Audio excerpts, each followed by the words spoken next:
የዳግም አባት በህይወት ተገኘ። በጣም የሚገርመው ነገር አቶ ሰንበቱ ዘው ብሎ እነ ወይዘሮ ዝናሽ ቤት ሲመጣ እንግዲህ አቶ ሌኩን ቁጭ ባለበት በድንጋጤ ወይዘሮ ዝናሽና ሌኩን ደንግጠው ከው ብለው ቀሩ። ሰንበቱ ሞቷል ገለነዋል ብለው የደመደሙት አሁን ላይ በተለይ የእጅ ብራክ ሰሪው ተገኝቶ የዲኤንኤል ምርመራ ሲደረግ የዳግም አባት እንዳልሆነ ሲነገራቸውም ዳግም ደግሞ አባት አይደለም የሞተው በማለትም በደስታ ሲፍለቀለቅ እናም ለወይዘሮ ዝናሽ ግን አንድ አስደንጋጭ ዜና ነበረባት። እሱም ምንድን ነው? ዳግም ሰንበቱ ልጅ ካልሆነ ወይም ዲኤንኤል ምርመራው አንድ አይነት ካልሆነ ስለዚህ ዳግም የሌኩን ልጅ ነው ማለት ነው በማለትም ለኤሚ ነገረቻት። ኤሚም እንዴት ምን ማለት ነው ስትልም አላቅም ልጄ፣ እኔና አባትሽ ከዳግም አባት ጋር ስንገናኝ አልተለያየንም ነበረ። ምናልባችም የጠነስኩት ከሌኩን እንጂ ከሰንበቱ ላይሆን ይችላል አለቻት። በዚህን ሰዓት ታዲያ ምን ችግር አለው ስትልም እንዴ የሌኩን ማለቴ ለሌኩን ሲባል ትተባበርኛለሽ ማለት ሌላ ውሸት? አይ ሌኩንን በፍጹም ከዚህ በኋላ ልዋሸው አልችልም፣ ለዳግም ግን እዋሸዋለሁ አለቻት። እንዴት? ይኸውልሽ አባትሽንና ዳግምን የዲኤንኤ ምርመራ ለማድረግ እንጠራለን። ከዛ ከተደረጉ በኋላ እሱ የሌኩን ልጅ ከሆነ እና ደስ ይላላ። እሱ መች ሆነና ትልቁ ችግር ሀብሎ እየመጣ የሌኩን ልጅ ከሆነ የዳግም አባት መሞቱ በቃ ለአባትሽ ሲባል ጸጥ ይባላል ማለት ነው። ምክንያቱም ይፋ ከወጣ ሌላ ችግር ስለሚመጣ አለቻት። ማለት አባትሽ ይታሰራላ። ዳግም የሌኩን ልጅ ከሆነ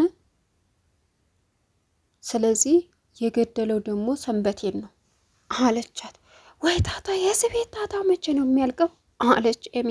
ሰላም ውድና የተከበራችሁ የስኬት ሚዲያ ቤተሰቦች እንዴት ናችሁ? ላይ ሰላማችሁ ይብዛልኝ። ለዚህ ቻናል አዲስ የሆናችሁ ሰብስክራይብ እያደረጋችሁ ቪዲዮውን እስከ መጨረሻው ተከታተሉ። እንግዲህ ዛሬ ኑሐሚን በጉጉት ስንጠብቀው የነበረው ቀጣይ ፓርቲ ዘመተናል። አቶ ሰንበቱ እንግዲህ ሞቷል ብለው የደመደሙት አሁን በድንገት ብቅ አለ። አቶ ሰንበቱ እንግዲህ ለዲኤንኤል ምርመራ ዳግምም አብሮ ሲቀርብ የዳግም አባት ወይም ደግሞ የዳግም ደም ከሰንበቱ አንድ አይነት እንዳልሆነ ፖሊሶቹ አሳወቁት። በዚህን ሰዓት የሞተው ሰውዬ አባት አይደለም ሲልም ዳግም እንዴት አባቴ ላይሆን ይችላል? ምክንያቱም የእጅ ብራክ ሰሪው ተገኝቷል እኮ ሲለውም አባቴ የተቀበረበት ሲልም ግን ሌላ የሆነ ሰው ሞቷል፣ ግን ደግሞ ይሄ አባት አይደለም። እንግዲህ ከዲኤንኤል ምርመራ በላይ ምንም የሚያረጋግጥ ነገር የለም ማለት። በዚህን ሰዓት ዳግምም ዝም ብዬ ነው ወንድሜንና እናቴን የወነጀልኳቸው በማለትም ማልቀስ ጀመረ። በቃ አንተ እኮ ልክ ነህ በማለትም እንግዲህ ዳግምና አቶ ሌኩን ወይም ሌሎቹ ነፃ እንደወጡ አይነት ስሜት ተሰማ። ይበልጥ የተደበላለቀው ደግሞ ለዳግም አባቱ ይፋ አለመንጣቱ ወይም ደግሞ መሞቱን ይፋ አለማወቁ ነው። ስለዚህ ዳግም ሁለት ስሜት በውስጡ እያስተናገደ ይገኛል። ሌላኛው ትልቁ ለዳግም ህመም የሆነው ከአባቱ ቀጥሎ የኑሐሚንና የናሆም መጋባት ነው። ይሄ ደግሞ ለእሱ በጣም አስቸጋሪና አሳሳቢ እንደሆነ እኔ እንዴት አንቺን የራሴ ማድረግ አቃተኝ እያለ ዳግምም እየጮኸ ይገኛል። ነገር ግን አሁን ላይ እንግዲህ የዲኤንኤል ምርመራው የዳግም አባት እንዳልሆነ ሲያሳይ ለብዙዎቻቸው ብዙ ሀሳብ ሆነ። ለወይዘሮ ዝናሽና ለኤሚ ደግሞ ለናሆም አሁን ደስታውን አግኝቷል።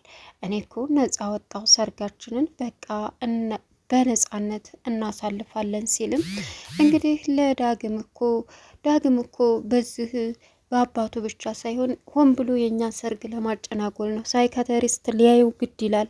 የራሱ ያልሆነችን ሴት እንዴት ብሎ ነው የራሱ ለማድረግ የሚችለው ስትልም ከሱ ጋር መማታት የለብኝም ነበር፣ በቃ ሰላም መፍጠር አለብኝ አንቺን እስከማገባ ድረስ ሲላትም መማታቱ ማንኛውም ሰው ሲወነጀል ልክ ነህ፣ ግን ደግሞ በቃ አሁን ዋናው አባቱ የእሱ አለመሆኑ ነው። ግን ደግሞ አባቱ የት ነው አለች። አላቅም እሱና ኑሃ አለ ናሆም። አሁን ላይ እንግዲህ ደስ በሚል ሁኔታ ቢደሰትም ዳግም ነገር ግን በኑሃሚን በኩል በናሆም ሲታሰር ሰርጉ የሚቀር መስሎት ይበልጥ ደስተኛ ነበረ። ነገር ግን ደግሞ በፍጹም አሁን ላይ ሰርጉ ድጋሜ ሊቀጥል መሆኑን ሲያቅም የመጨረሻ ዳግም ተናደደ። እንግዲህ ኤሚን የሚያስፈራራው ኤርሚያስ ሄዳ የአባትሽን ገዳይ ቪዲዮ በእጄ ይዤዋለሁ በማለትም አሳየ ስትለው እሱ ላይ የአቶ ሌይኩን ቪዲዮ እንደሌለም ተናገረ።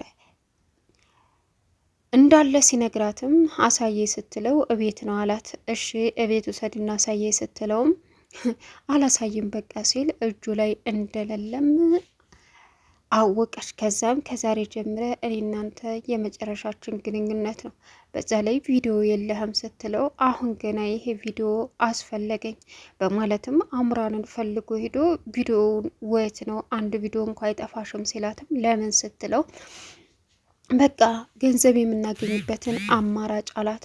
እሷም አሁን ከዛ ቤተሰብ ጋር ጥሩ ሆኛለሁ፣ ዛሬ ደግሞ አሰማምሮ ወልውሎ የላከሽ ማን ነው ባክሽ አላት። አይደል አለችው።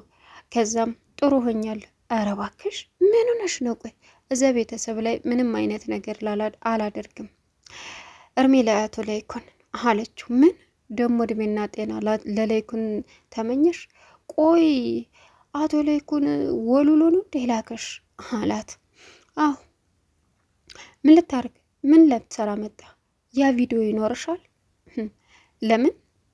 አዎ ይኸውልሽ ካለ ገንዘብ መቀበያ አላደርገው። አሁን ላይ እኔ እዛ ቤተሰብ ጋር ሰላም ፈጥሬያለሁ። ኧረ እባክሽ እንዴት አድርጎ? አዎ ምንም ነገር ላላደርግ አለችው። እንዴት? በምን? በቃ ቪዲዮ ግን አለ። ለነገሩ የድሮዋ አምራን የት ሄደች? ይኸውልሽ ቪዲዮውን እንዴት ማግኘት እንደምችል እንገርሽ ሲላትም እንዴት ነው እባክህ እስኪ ንገረኝ ይገኛል እንዴ አለችው። አዎ ስልክሽ ላይ ብዙ ባለሙያተኛ ካለ ማለቴ ባለሙያተኛ ይመልሰዋል አላት። እንደዛ ነው። እድሜ ላልቶ ላይኩን ወደ ድሮዋ አምራን ክፋቴ ብመለስ እንኳ ስልክ እጄ ላይ የለም አለችው። ምን? አዎ የለም። ለምን? እርሜ ላንተ እሱን አስይዤ አይደል እንዴ ብርጭቆ ማጠብ ሲያቅተኝ ወጣሁት አለችው። በዚህን ሰዓት ዛሬም እንደዛው ዛሬ እንኳ ገደፍ እምለዋለ ብላ በል እኔ እስካሁን የተጠቀምነውን ሁሉ በደንብ አስተካከል ብላው ጥላው ሄደ። ዛሬ እንኳ ማምለጫ የለኝም አለ። እንግዲህ ኤሚ አሁን ላይ ወደ ቤት ተመልሳ እናቷን ጠየቀቻት ስለ ሰንበቱ ግድያ። በፍጹም እኛ አላደረግነውም ስትል እሱን ታዩ ለአባዬ በድንገተኛ አደጋ እንደገደለው ስታወሩ ሰምቻለሁ አለቻት። ምን? ተደብቀሽ እየሰማሽ ነበር? አዎ እማዬ ሁሉንም ነገር ሰምቻለሁ። ይገርማል። አዎ በምን? በመኪና አደጋ በምንድን ነው? ገፍትሮ ሲጥለው ወንበሩ መቶት ነው አለቻት። በሽጉጥ። ምን አለች ኤሚ? አዎ በሽጉጥ። ለምን? እኔና አባትሽ የዳግም አባት መሆኑን ሲረዳ በቃ። ምን? እንዴት? ማን ነገረው? እኔና ሰንበቱ ቁጭ ብለን ስናወራ ሰምቶ አባትሽ ተናዶ ስለነበረ ሳያስበው ተኮሰበት አለቻት። በጣም ያሳዝናል። እባክሽ ስለዚህ ነገር ድጋሚ አታንሽቤ ስትልም ይህ ሁሉ በእኔ ምክንያት ነው፣ እኔ ባላደርገው፣ እኔ እንደዚህ ባልሆን አባትሽ ወጥመድ ውስጥ አይገባም ነበር አለቻት። በጣም አባዬ እኮ ያሳዝናል አለች የሚ። በጣም እኔስ እየታገልኩ ያለሁት እሱ እንዳይታሰር አይደል አለች። በቃ እንግዲህ ፈጣሪ ይወቅ። ግን ደግሞ አንድ ጥያቄ፣ አንድ ትልቅ ችግር ተፈጥሯል አለች ወይዘሮ ዝናሽ። ምን? እዩልሽ ሰንበቱ የዳግም አባት ካልሆነ አባትሽ ነው ማለት ነው የዳግም አባት አለቻት። ምን? አዎ። ስለዚህ አንቺ ትረጅኛለሽ። እናት አባዬ ደብቀን? ምንም አልደብቀውም። ዳግም አባቱን ሳያቅ ሊኖር? አዎ። እና ዳንኤል ምርመራ እናደርጋቸዋለን። ከዛ በኋላ ለአባትሽ ሲባል የዳግም አባትነት ተሱ በደንብ መደበቅ አለበት አለቻት። ኤሚም እሽ በቃ አለች። አሁን ላይ ዲኤንኤል ምርመራ አድርገው እንግዲህ የዳግም አባት ላይኩን ነው ወይስ ደግሞ ሌላ ነው የሚለውን በደንብ ለማረጋገጥ ኤሚና እናቷ ተስማሙ። ሌላኛው አስደንጋጩ ዜና እንግዲህ አሁን ላይ ይሄ ታዲያ ምን ችግር አለው ስትልም፣ እንዴ ላይኩን የዳግም አባት ሆነ ማለት ሰንበቴን ገሎታል። ስለዚህ ሰንበቴ ስለተገደለ አባትሽ እስር ቤት ይገባል ማለት ነው አለቻት። እሺ በቃ እሺ፣ እኔና ሰንበቱ ጋር ስሄድ እኔና ላይኩን አልተለያየንም ነበር፣ ያው ተጣላን እንጂ። ስለዚህ ምን በቃ አለች። ኑሐሚንና እንግዲህ ዳግም የመጨረሻ ጦርነት ይገኛሉ። ኑሐሚን ወንጀለኛ ያደረግከው ሰው መወንጀል ትክክል ነው? አስደሰተ አለችው። ኑሐሚን እባክሽን ተይኝ ኤሚ፣ ብቻችንን ትተይን አላት። እሺ ለምንድን ነው ብቻችንን የምተው? ቁጭ በይ አለቻት። ተረጋግተን አንዴ እናውራ ኑሐሚን። በፍጹም ከአንተ ጋር ማውራት አልፈልግም። ህይወቴን ለመበጥበጥ ፈልገ ነው? አንተ ማየትም አልፈልግም አለችውና ጥላው ሄደች። በዚህን ሰዓት ናሆም ተናደደ። በጣም ኑሐሚንን ስለሚያፈቅራት በዚህን ሰዓት ከጎኔ ሁነሽ የምታረጋግኝና የምትረጅኝ አንቺ ነሽ፣ ብዙ ስሜት ውስጥ እያለሁ ቢላትም በፍጹም ልትረጋጋ አልቻለችም። ናሆም ዳግም እንግዲህ ከኤሚ ጋር ተቀጣጥረው ቁጭ ብለው እያወሩ ባሉበት ስለ ኤርሚያስና ስለ ኤሚ ስላረገዘችው ልጅ ነበረ።